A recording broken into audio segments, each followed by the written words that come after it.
사도행전 14장 말씀 보시겠습니다.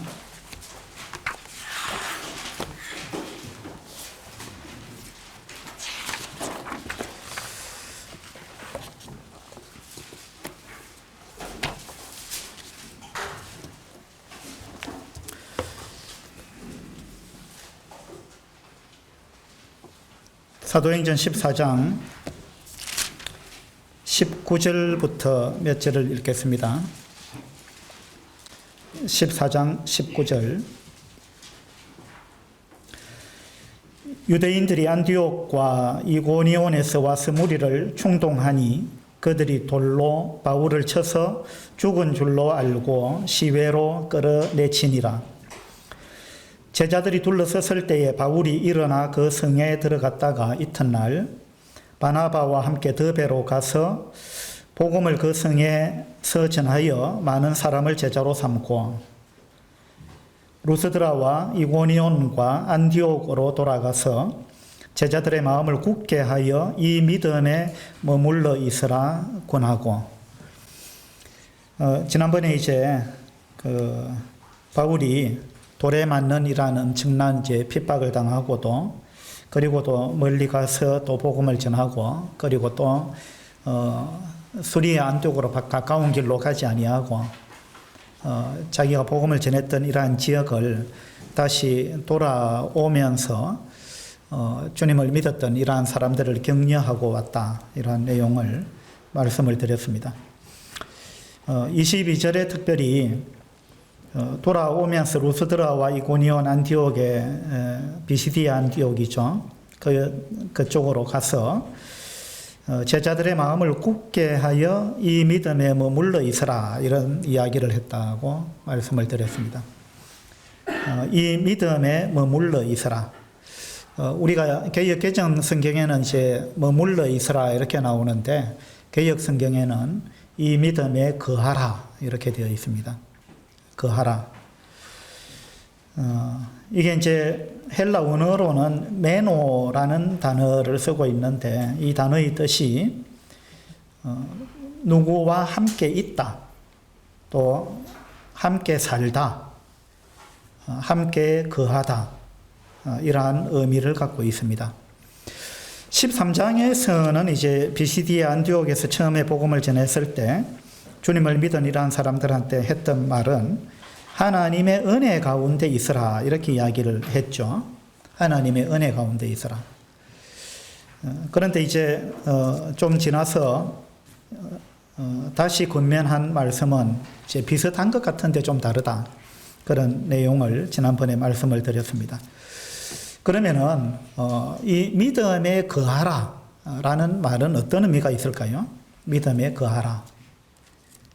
은혜 가운데 거하라라는 것은 하나님께서 다 해주신 것을 이제 누려라, 이런 의미가 있다면은 이 믿음 가운데 거하라, 또 주 예수 안에 거하라, 이런 말씀은 조금 더 이제 수준이 있는 이러한 말씀이라고 생각할 수 있습니다.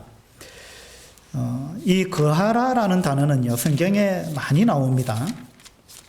대표적으로 이제 많이 등장하는 데가 요한복음 15장인데, 거기를 한번 보도록 합시다. 요한복음 15장입니다.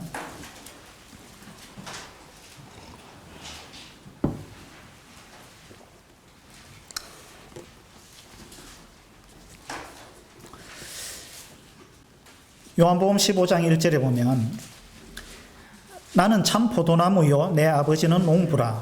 무릇 내게 붙어 있어 열매를 맺지 아니하는 가지는 아버지께서 그것을 제거해 버리시고, 무릇 열매를 맺는 가지는 더 열매를 맺게 하려 하여 그것을 깨끗하게 하시느니라.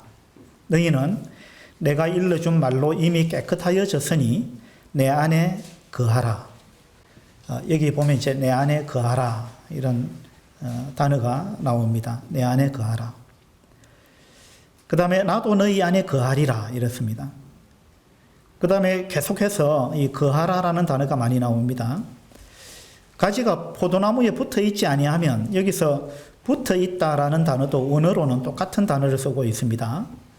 원어로 똑같은 이제 메노라는 단어인데 거하라 이런 의미입니다. 거하다. 그러니까 내 안에 거하라. 나도 너희 안에 거하겠다. 그 다음에 가지가 포도나무에 붙어 있는 거, 이것이 바로 거하는 것인데, 그렇게 거하지 아니하면, 가지가 포도나무에 붙어 있지 아니하면 스스로 열매를 맺을 수 없음 같이 너희도 내 안에 있지 아니하면, 여기서 내 안에 있다라는 단어도 원어는 똑같은 단어입니다.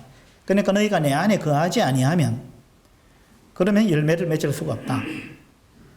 계속해서 이제 거하다라는 단어가 반복되고 있습니다. 5절에도 보면 나는 포도나무요 너희는 가지라 그가 내 안에 내가 그 안에 거하면 사람이 열매를 많이 맺나니.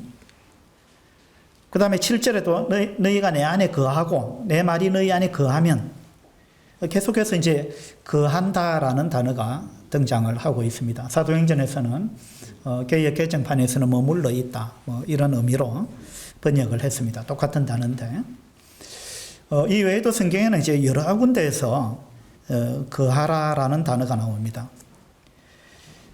이 거한다라는 거, 붙어 있다라는 거, 이건 어떤 의미가 있을까요? 붙어 있다. 자, 포도나무 가지가 포도나무에 붙어 있다. 이건 어떤 의미가 있을까요?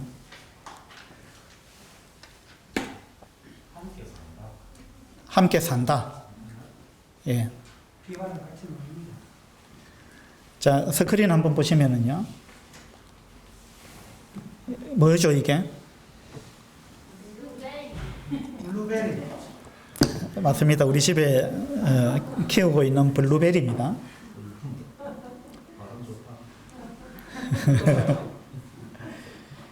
이 블루베리를 가만히 보시면은요, 같은 나무인데, 같은 나무에서 여러 가지가 지금 나와 있습니다. 여기 크게 3가지가 지금 나와 있죠.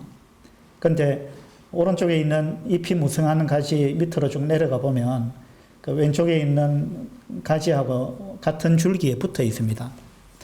한 나무예요, 한 나무. 한 나무인데도 어떤 가지는 잎이 무성하고 거기에 꽃이 피어 있죠. 이 블루베리 꽃이 이렇게 생겼습니다. 근데 그 위에 있는 2가지는요, 잎도 없고 꽃도 없습니다. 그렇죠? 이게 어떤 차이일까요? 왜 같은 나무인데 동일한 한 나무에서 나온 가지인데 어떤 가지에는 잎이 있고 어떤 가지에는 잎이 없어요? 잘 못 켜.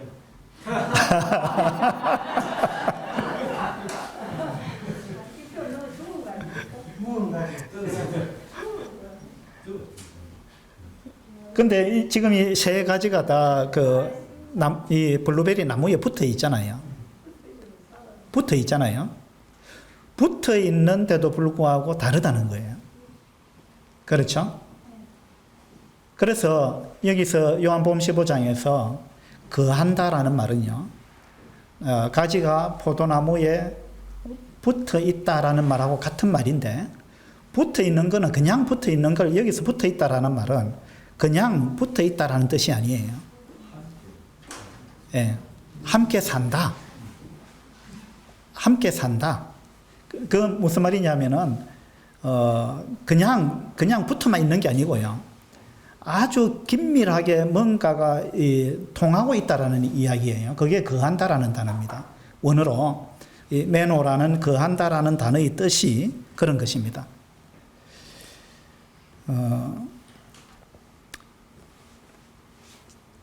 여러분은 주님 안에 계십니까? 아니면 주님과 함께 거하고 계십니까? 자, 주님 안에, 성경에는요, 주님 안에 있으라 이런 말은 없어요.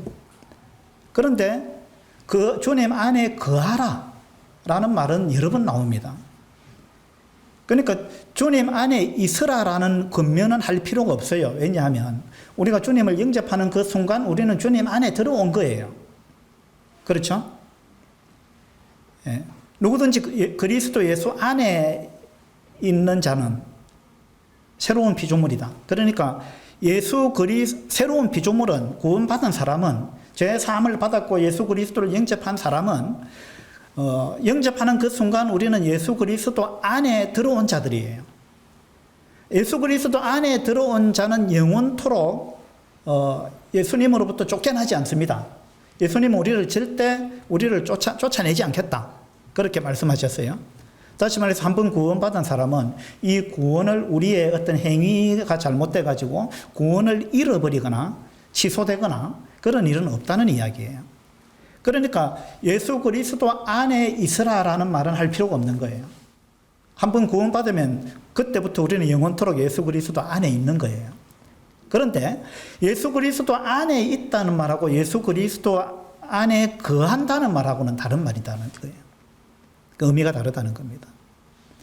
그래서 우리는 예수 그리스도 안에 있으면서도 예수 그리스도와 함께 거하지 않을 수 있다 이런 이야기예요. 자, 여러분이 예수 그리스도를 믿습니까? 예. 믿기는 하는데 예수 그리스도 안에 거하지 않을 수는 있다 이 말이에요. 믿기는 하는데 구원은 받았는데 예수 그리스도와 함께 거하지 않을 수는 있다. 그런 이야기입니다. 그렇기 때문에 성경에서는 계속해서 그 안에 거하라 이렇게 이야기하고 있는 거예요. 사도 바울도 이제 1차 선교 여행에서 이제 복음을 전하고 더베에서 돌아오면서 그 새 지역을 방문하면서 그 믿음 안에 거하라 이렇게 이야기한 거예요. 예수 그리스도 안에 거하라 이런 이야기입니다. 그래서 우리가 주님 안에 있다라는 것은 이 구원에 관계된 이야기고요. 주님 안에 있다는 것은 구원받았다 이런 이야기고, 주님 안에 거한다라는 말은 이건 구원에 관한 이야기가 아니에요. 주님 안에 거한다 이 말은 구원받고 나서 주님과 함께 살아간다는 이야기예요. 주님과 함께 친밀한 사귐을 나눈다는 이야기입니다. 친밀한 교제를 나눈다는 이야기예요. 주님과 함께 뭔가가 통하고 있다는 거예요. 예, 그것이 저기 나무에 보면 오른쪽에 있는 가지는요, 오른쪽에 있는 가지는 이 포도나무에 거하고 있는 거예요. 근데 왼쪽에 있는 가지는 포도나무가 아니고 이제 블루베리 나무인데 이 나무에 붙어 있긴 한데 거하는 건 아니다 이 말이에요. 왜냐하면 포도나무 원줄기로부터 수액을 공급을 받지를 못하는 거예요. 지금 뭔가가 차단된 거예요. 뭔가가 막혔어요. 그래가지고 포도나무 원줄기로부터 수액을 받지도 못하고 거기서 영양분을 받지도 못하는 거예요. 그래서 이런 이제 가지는 잎도 없고 아무것도 없는 이런 가지는요. 저도 이제 블루베리 나무가 우리 집에 한 120주가 있는데 그 중에 이제 이런 나무가 몇 그루 있어요. 그래서 이제 제가 거름을 주고 물을 주면서 오래 기다렸습니다. 언젠가는 잎이 나겠지. 언젠가는 꽃이 피겠지. 기다렸는데, 거기 잎이 돋아나는 가지가 있고요. 끝끝내 안 돋아나는 가지가 있더라고요. 그래서 그 가지를 이제, 우리 문성현 행제님이 이런 부분을 잘 알기 때문에 이게 도대체 살아난 겁니까? 죽은 겁니까? 내가 물어보니까 꺾어보면 안 돼요. 나무를 꺾어보는 거예요. 꺾어보니까 안에 이 수액이 통하는지 안 통하는지 꺾어보면 알 수가 있는 거죠. 포도나무를 제가 이제 가지치기를 며칠 전에 하나를 했습니다. 그 전에 이제 가지치기를 많이 했다가 이번에 또 그 중에 이거 하나는 잘라내야 가지가 너무 많은 것 같아. 이거 하나도 잘라내야 되겠다 생각해서 아주 싱싱하고 튼튼한 가지를 한 개를 또 잘랐어요. 근데 제가 깜짝 놀란 것은 그 가지를 자르고 나니까 그 잘린 부분에서 뭔가가 물이 뚝뚝 떨어지더라고요. 예. 그 제가 깜짝 놀라서 한참을 봤는데 계속해서 뚝뚝 떨어지더라고요. 그래서 야, 이거 어떻게 해서 저 메마른 땅에서 이 포도 뿌리를 통해서 줄기를 통해서 이 수액이 올라와 가지고 이 높은 데까지 올라와서 여기서 내가 잘랐다고 해서 이 수액이 뚝뚝 떨어지는가? 이제 그걸 보면서 참 신기하다 이런 생각이 들었는데, 지금 저 블루베리 나무의 왼쪽에 있는 저 나무는요, 잘라도 전혀 수액이 떨어지지 않습니다. 이거 뭐냐 하면 저 가지가 블루베리 나무에 붙어는 있는데 거하는 건 아니다 이 말이에요. 그러니까 원줄기하고 뭔가가 소통이 안 된다는 말이에요. 예. 제 아내가 이제 지난주에 뇌경색이 와가지고 아주 심각한 상황까지 갔었죠. 뇌경색이나 동맥경화나 원리가 똑같은 건데 뇌의 어떤 혈관이 막히니까 뇌의 혈관이 참 신기하죠. 왼쪽이 막혔어요. 왼쪽에 뇌 동맥 하나가 막힌 겁니다. 막히니까 오른쪽 팔 다리가 꼼짝을 안 하는 거예요. 예. 꼼짝을 안 해요. 전혀 움직이지 않습니다. 손가락도 꼼짝을 안 하는 거예요. 그리고 이제 발음도 굉장히 어눌해졌죠. 그래서 그 순간에 이제 우리가 굉장히 놀랐는데 병원에 가서 이제 이 막힌 혈관을 뚫었습니다. 막힌 혈관이 뚫리고 나니까 이 손이 움직이는 거예요. 그리고 발음이 돌아오는 거예요. 이게 얼마나 놀라운 겁니까? 그러니까 이 포도나무 가지가 포도나무에 거한다라는 말은 이 포도나무 뿌리와 줄기로부터 수액과 영양분이 가지에까지 충분히 잘 흐르고 있다 이런 이야기입니다. 이게 거하는 거예요. 근데 붙어는 있는데 거하지 않는다라는 말은 뭐냐면 붙어는 있는데 이 속에 혈관이 막힌 것처럼 뭔가가 안 통한다는 거예요. 예. 그래서 우리도 주님을 믿고 나서 이와 같은 상황이 될 수 있다라는 이야기입니다. 그래서 제가 다시 한번 묻겠습니다. 여러분 주님 안에 있습니까? 주님하고 거하고 있습니까?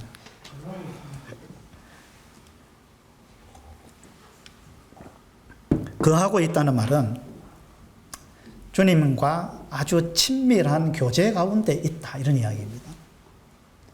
여러분 주님과 사귀고 계세요? 주님과 사깁니까? 주님하고 교제하십니까?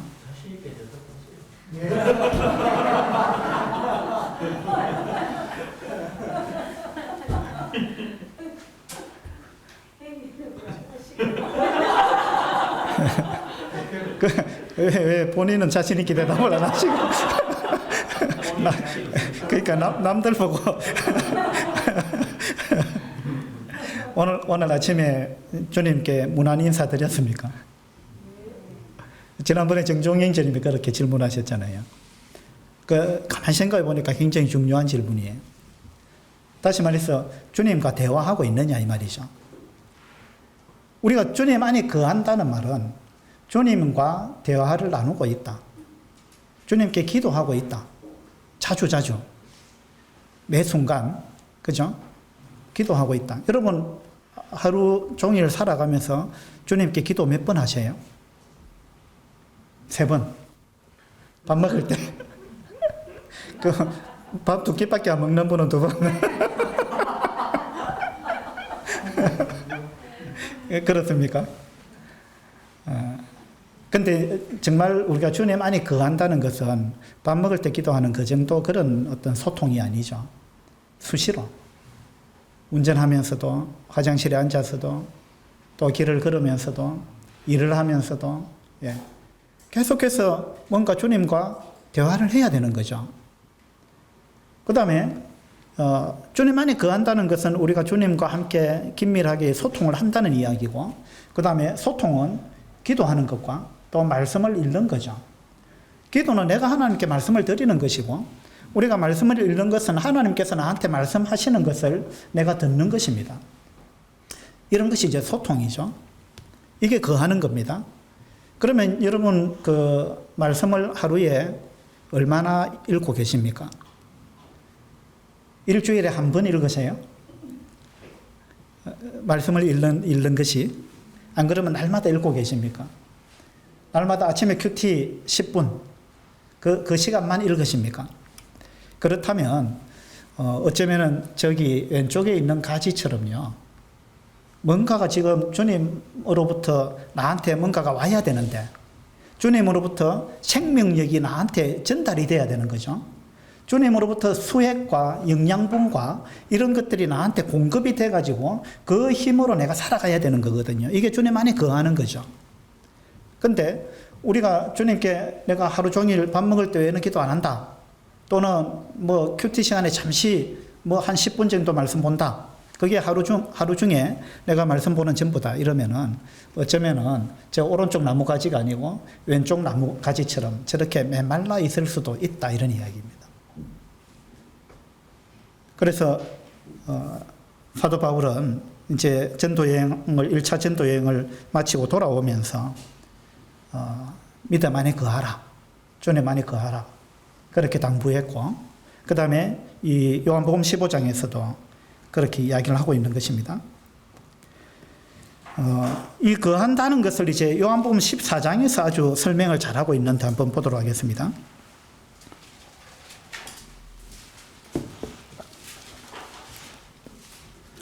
요한복음 14장 10절입니다. 10절에 내가 아버지 안에 거하고 아버지는 내 안에 계신 것을 네가 믿지 아니하느냐. 여기서 내 안에 계신 것 했는데 이것도 동일한 단어입니다. 거하는다는 이야기입니다. 내가 아버지 안에 거하고, 여기서 나는 예수님이죠. 예수님이 아버지 하나님 안에 거하고 아버지는 내 안에 계신 것을 네가 믿지 아니하느냐. 내가 너희에게 이르는 말은 스스로 하는 것이 아니라 아버지께서 내 안에 계셔서 그의 일을 하시는 것이라. 이게 거하는 겁니다. 거하는 것은 뭐냐 하면, 이 주님이 지금 거하는 삶을 보여주신 거예요. 내가 아버지 하나님 안에 거한다는 것은 어떤 거냐 하면, 아버지가 내 안에 계셔서 그의 일을 아버지가 하시는 거다, 이렇게 표현한 거예요. 이게 거하는 겁니다. 포도나무 가지가 포도나무에 거한다, 이 말은 가지가, 포도나무 줄기는 줄기의 삶을 살고 가지는 가지의 자기 나름대로의 삶을 사는 게 아니고요. 이거는 동일한 본성을 지금 갖고 있습니다. 동일한 본성을 갖고 있다, 이 말은 뭐냐 하면, 가지 안에 흐르고 있는 것이 포도나무 원줄기에 흐르는 것하고 똑같아, 이 말입니다. 그래서 포도나무 가지는 곧 포도나무와 같은 성질을 갖고 있다는 거예요. 우리가 주님 안에 거한다는 말은 뭐냐 하면, 주님 안에 흐르고 있는 것과 내한테 흐르고 있는 것이 같아, 이런 이야기가 되는 거예요. 그건 무슨 말이냐면, 내 삶을 통해서 주님이 드러나고 있다, 이것이 거하는 겁니다. 맞죠? 포도나무 가지가 포도나무에 거한다는 말은 포도나무의 수액과 영양분을 그대로, 원줄기에 있는 걸 그대로 동일한 걸 받아가지고 그것으로 인해서 포도 열매가 맺히는 거예요. 이게 거하는 겁니다. 근데 거기에 포도나무 가지에 포도 열매가 안 맺히고 거기에 뭐 탱자가 맺힌다, 예를 들어서 가지에 그거는 뭐냐면 거하는 게 아니에요. 그거는 줄기는 줄기대로 삶을 살고 가지는 가지대로 삶을 사는 거예요. 다른 삶을 사는 거예요. 그렇죠? 그건 거하는 게 아니다, 이 말이에요. 그래서 이제 우리가 주님 안에 거한다는 말은 바로 그와 같은 것입니다. 주님이 나를 통해서 주님의 삶을 사시는 겁니다. 이게 거하는 거예요. 내가 내 삶을 살 테니까 주님 도와주세요, 이게 아닙니다. 주님 내 삶을 도와주세요, 그게 아니고요. 주님 저를 통해서 주님께서 사십시오, 이게 이제 거하는 거예요. 그래서 그렇게 되면 나를 통해서 주님의 성품이 드러나는 거예요. 왜냐하면 내 속에 흐르고 있는 것이 전부 주님의 것이기 때문에. 그래서 주님의 성품이 나를 통해서 나타나는 것, 이것이 바로 주님 안에 거하는 삶입니다. 그래서 스크린에 보시면요, 이 오른쪽 가지는요, 이 수액이 잘 흘러가지고, 이 동맥경화가 없이 잘 흘러가지고, 그래가지고는 저렇게 예쁜 꽃이 피었습니다. 블루베리 꽃이 저렇게 예쁩니다. 근데 저 꽃이 시들고 딱 지고 나면 어떻게 되느냐면, 이런 이제 아주 아름다운 열매가, 싱싱한 열매가 이렇게 맺히는 겁니다. 우리 집에 있는 거예요. 근데 저 이제 열매는 나중에 까맣게 변하게 되죠. 예. 그래서 이제 우리도 마찬가지로 주님 안에 거하는 삶을 우리가 살아가게 되면 우리를 통해서 주님의 향기가 드러난다, 꽃이 핀다, 이 말이에요. 아름다운 꽃이 피게 되는 겁니다. 그리고 또 열매가 맺히게 된다, 그 말입니다. 어떤 열매? 내가 만드는 열매가 아니에요. 가지가요, 자기가 열매 맺으려고 애쓰는 게 아닙니다. 가지는 그냥 줄기에 붙어 있으면 거기에서부터 영양분을 공급받아 갖고 열매가 맺히는 것입니다. 자기 열매가 아니에요. 그죠? 그래서 이제 우리의 삶도 우리의 삶을 통해서 주님의 향기가 드러나고 우리의 삶을 통해서 주님의 열매, 이런 이제 그런 열매가 맺히는 것이 바로 거하는 삶이다. 이런 것을 우리가 생각해 볼 수가 있습니다. 그러면은 우리가 나는 정말 주님 안에 거하고 있는가? 이런 부분을 테스트를 하려면은 어떻게 해야 되겠어요? 내가 정말 붙어만 있는가 아니면 주님 안에 거하는가? 이걸 알려면은 내한테 어떤 열매가 맺히고 있는가? 이걸 보면 됩니다. 내한테 어떤 열매가 맺히는가? 우리가 정말 주님 안에 거하는 삶을 산다면은 어떤 열매가 맺혀야 되느냐 하면 갈라디아서 한번 봅시다.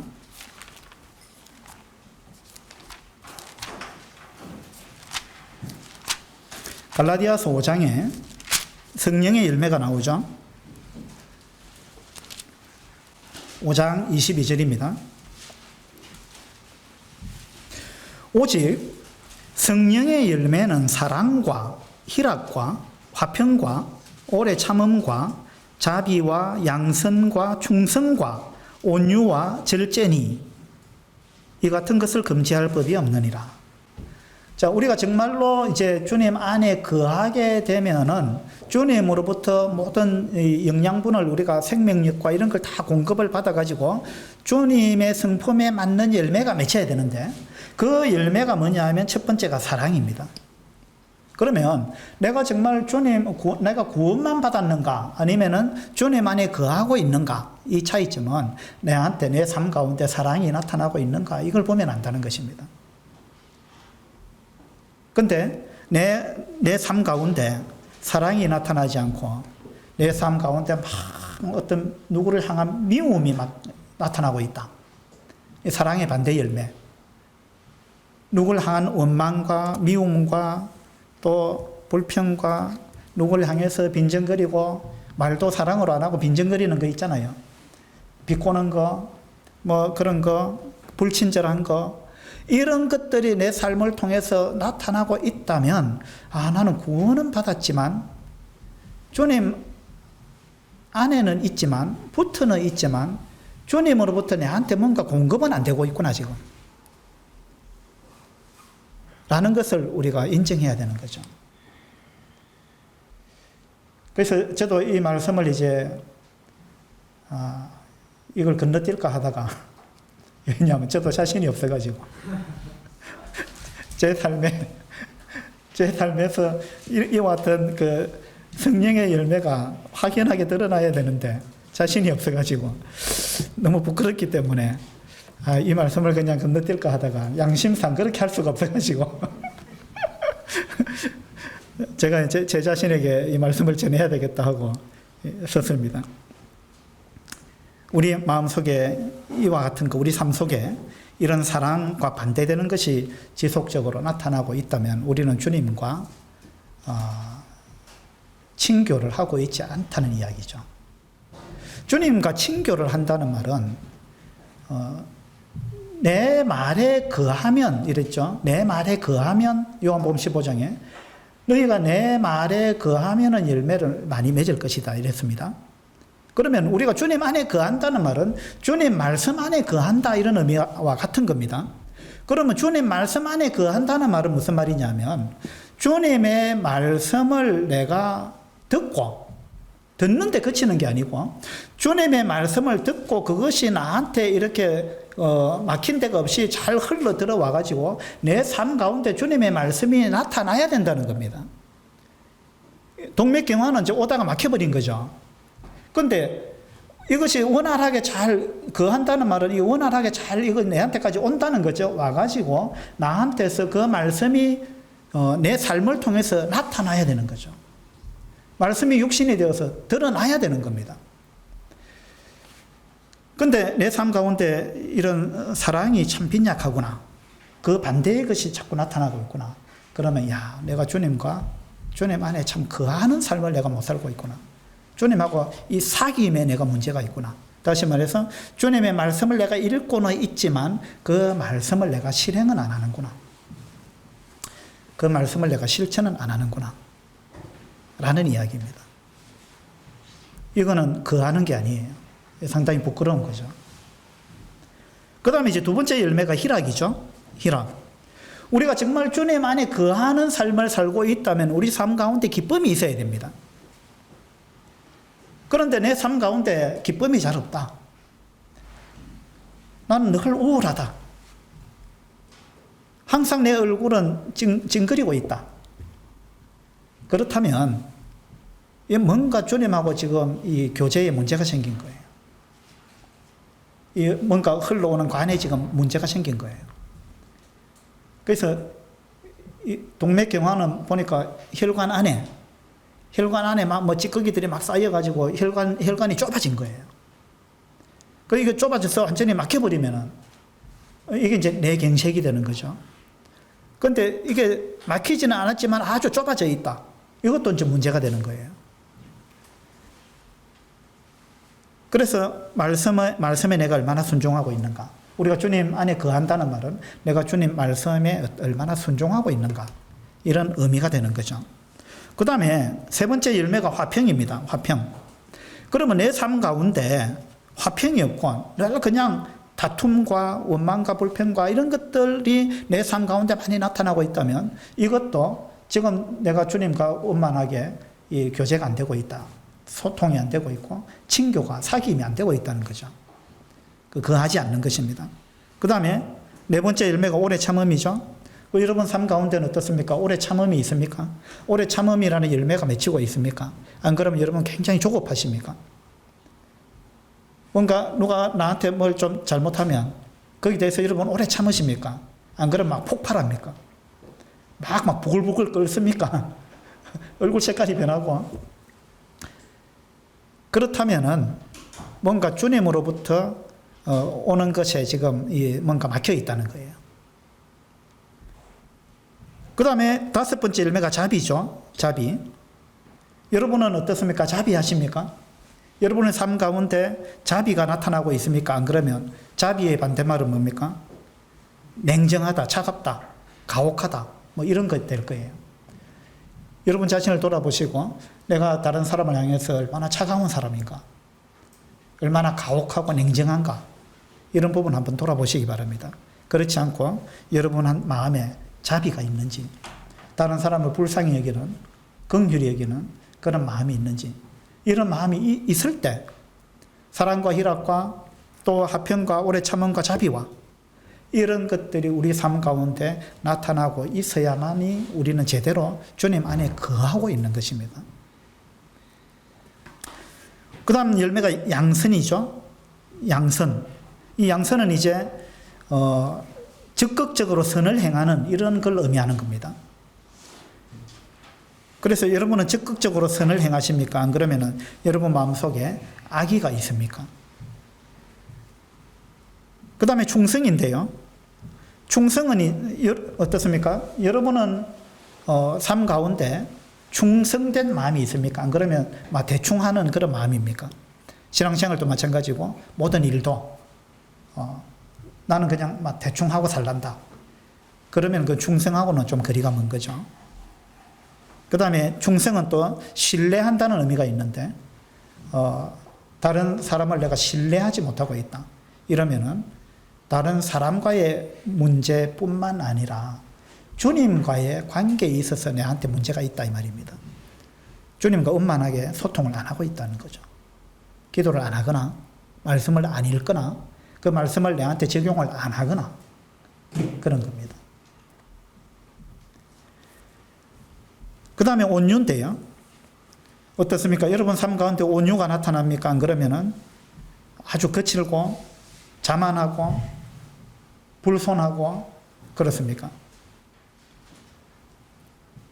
우리 사람들은요, 뭔가 문제가 딱 생기면 항상 남 탓을 합니다. 내가 잘못해서 이렇게 됐다. 이렇게 생각 안 해요. 누구 때문에 이렇게 됐다. 이게 온유하지 못한 거예요. 이게 자만이죠. 교만이고. 그 다음에 절제인데요.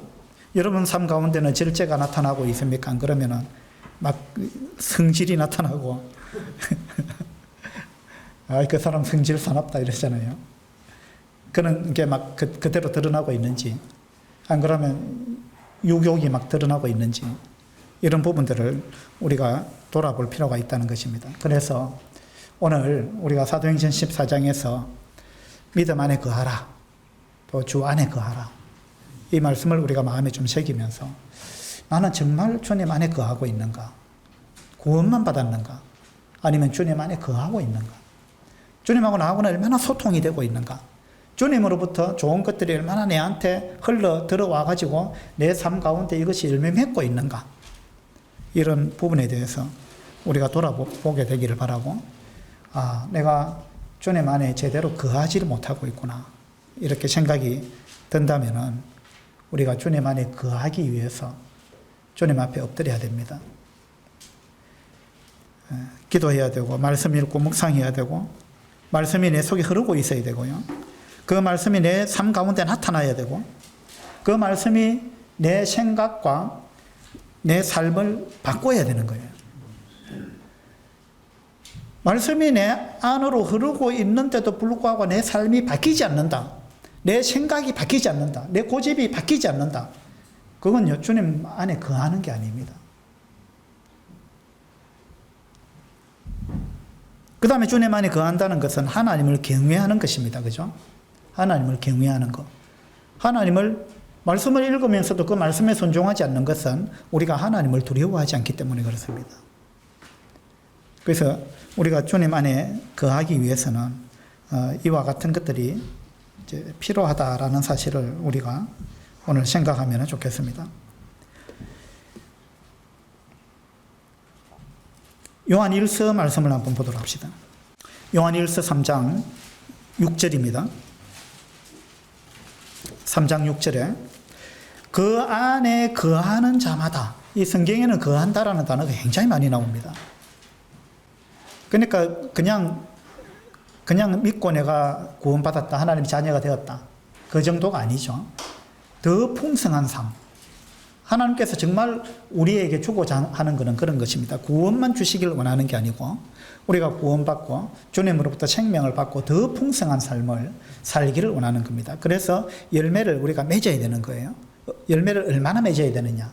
30배, 60배, 100배 열매를 맺어야 되는 거예요. 어떤 가지는 붙어는 있는데 열매가 없어요. 어떤 가지는 붙어는 있는데, 잎은 있는데 열매는 없어요. 잎은 있는데 열매가 없어요. 그건 뭐냐면 뭔가가 좀 화려해 보이긴 하는데, 뭔가 풍성하고 화려해 보이는데 열매는 없어요. 그건 뭐냐면 결국은 자기를 위해서 사는 겁니다. 자기 인기나 뭐 자기를 드러내고 그런 걸 위해서 사는 거죠. 그런데 주님께서 원하는 거는 잎만 무성한 걸 원하는 게 아니죠. 열매를 원하는 겁니다. 우리 집 블루베리 나무에도 열매가 하나도 없는 나무가 제법 있어요. 잎은 굉장히 무성한데 열매가 하나도 없는 게 있어요. 그 주님께서 그런 무화과나무를 저주하셨잖아요. 그래서 주님이 원하는 것도, 또 농부가 진정으로 원하는 것도 열매입니다. 잎이 아니고 열매죠. 그래서 우리가 구원 받았으면 하나님은 우리한테 구원 이상의 것을 하나님은 기대하십니다. 그게 뭐냐면 우리 삶을 통해서 열매를 맺어야 된다는 거예요. 어떤 열매를 맺어야 되느냐? 주님의 모습을 드러내야 된다는 거죠. 우리 삶 가운데 나타나야 되는 열매는 바로 주님의 모습입니다. 주님을 닮아야 된다는 이야기죠. 그래서 주님 안에 우리가 올바로 거하게 되면 우리의 삶을 통해서 주님의 형상이 드러나야 되는 겁니다. 그런데 요한 1서에 보니까 3장 6절에 그 안에 거하는 자마다 범죄하지 아니하나니, 자, 우리가 정말 주님 안에 거한다면 죄를 멀리하게 되어 있다는 것입니다. 그렇죠? 주님 안에 주님과 긴밀하게 소통하고 있다면 우리는 죄를 미워하고 죄를 멀리하게 되어 있는 겁니다. 그런데 내가 죄에 굴복해버렸잖아요. 죄를 허용해버렸잖아요. 그러면은 죄에 대해서 내가 굴복하고 죄를 내가 허용해버리게 되었을 때 그때는 내가 주님 안에 거하는 게 아니다는 이야기가 되어버리는 거예요. 구원은 받았고 하나님의 자녀인 거는 맞는데 주님 안에 거하지는 않는 겁니다. 우리가 죄 가운데 있을 때는. 그래서 여기 다시 보면은 6절에 요한일서 3장 6절에 그 안에 거하는 자마다 범죄하지 아니하나니 범죄하는 자마다 그를 보지도 못하였고 그를 알지도 못하였느니라. 그러니까 우리가 죄를 허용해버리는 순간 우리는 주님과 함께 거하는 게 아닙니다.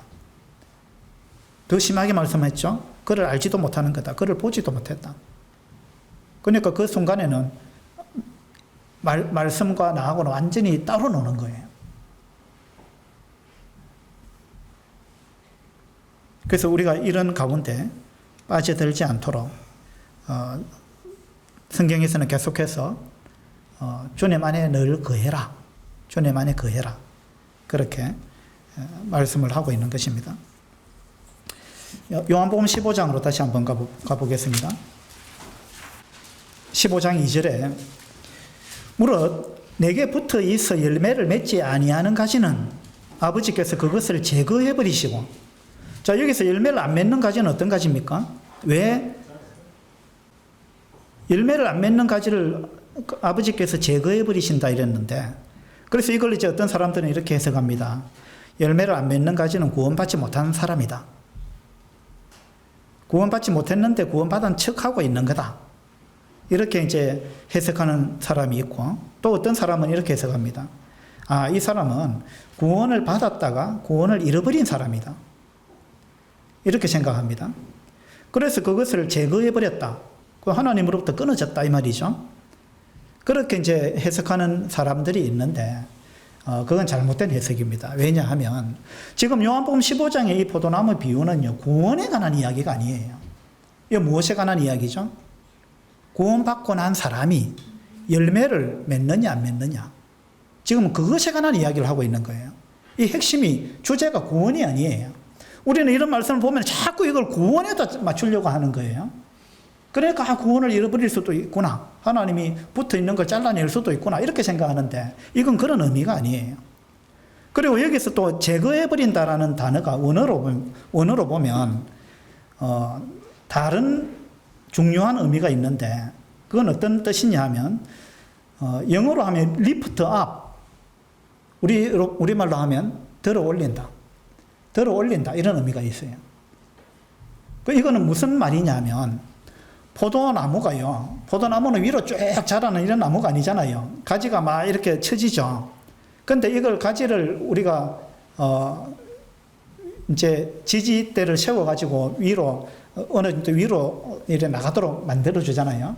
근데 그런 걸 안 만들어주면 이 포도나무 가지가 밑으로 축 처져갖고 땅으로 막 긴다는 겁니다. 그래가지고 포도나무 가지가 땅으로 이렇게 기게 되면 거의 열매가 안 맺힌다는 거예요. 그래서 열매를 맺게 하기 위해서 이 가지를 들어줘야 된다는 거예요. 가지를 들어줘가지고 땅에서부터 들어줘가지고 위로 이렇게 매달아놔야 그게 열매가 맺힌다는 이야기입니다. 그래서 우리가 열매를 맺기 위해서는 이 땅하고 좀 거리를 둬야 된다는 겁니다. 무슨 말이냐면 우리가 세속적인 사람이 되면 주님의 열매가 안 맺힌다는 이야기예요. 그래서 우리가 세상적인 똑같은 세상 사람들과 같은 그런 가치관을 가지고 세상을 추구하고 그렇게 살아가게 되면 우리한테 하나님의 열매, 하나님 기대하는 열매, 성령의 열매, 예수 그리스도의 성품이 드러나는 열매, 이런 열매를 기대하기가 어렵다는 이야기죠. 그래서 이제 그런 경우는 들어줘야 된다. 이제 그런 이야기입니다. 그 다음에 2절 끝에 보면은요,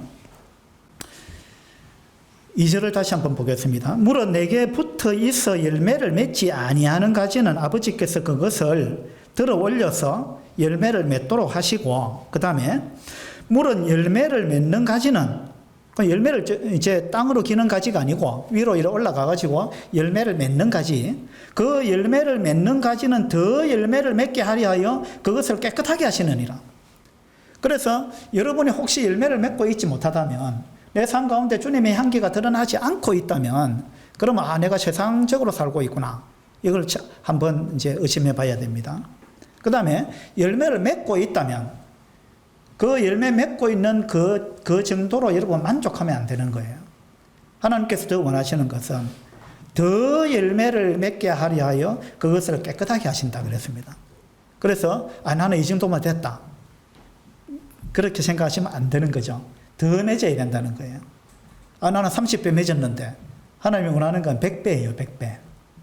나는 60배를 맺었는데 30배 맺은 사람보다 내가 배를 맺었는데 그런데 하나님 원하는 건 100배를 맺기를 원합니다. 그래서 우리가 정말 더 많은 열매를 맺기 위해서 우리가 주님에게까지 자라가야 되기 때문에 그것이 이제 더 많은 열매를 맺는 거죠. 그 더 많은 열매를 맺기 위해서 우리 자신을 깨끗하게 해야 된다는 것입니다. 예. 깨끗하게 하는 것은 무엇으로 깨끗하게 합니까? 하나님 말씀으로. 하나님 말씀으로 깨끗하게 하는 거죠. 그래서 3절에 보면 너희는 내가 일러준 말로 이미 깨끗하여졌으니 이랬죠. 말씀으로 우리 깨끗하게 됩니다. 그런데 3절에는 이미 깨끗해졌다 그랬습니다. 2절에는 또 깨끗하게 해야 된다 그러는 것입니다. 그래서 3절에 있는 깨끗해졌다라는 말은 이거는 구원받았다는 이야기고요. 그죠? 2절에 더 깨끗하게 한다는 것은 구원받고 난 다음에 또 우리가 더 우리 자신을 죄에 물들지 않도록 또 죄에 물든 게 있다면 회개하고 자백하고 돌이키고 그렇게 해서 더욱더 깨끗한 삶을 추구해 나가는 것입니다. 그래서 예수님께서 이미 목욕한 자는 발밖에 씻을 필요가 없다 이렇게 말씀하셨잖아요. 그래서 이미 목욕했다라는 말은 구원받았다는 이야기입니다. 그런데 우리가 발을 씻어야 한다. 구원받고 나서도 목욕하고 나서도 발은 또 자주 씻어야 된다는 겁니다. 그것이 우리 그리스도인의 삶 가운데서 이루어져야 된다는 이야기죠. 그래서 오늘 사도행전 14장에서 사도 바울이 이제 선교 여행을 돌아오면서 믿음 안에 거하라, 예수 그리스도 안에 거하라 이렇게 당부했는데 또 요한복음 15장에도 계속해서 내 안에 거하라 이렇게 이야기를 하고 있는데 우리는 정말 주님 안에 거하고 있는가 아니면 그냥 붙어만 있는가 이런 부분에 대해서 우리 자신을 돌아볼 수 있으면 좋겠다 그런 생각이 듭니다. 기도합시다.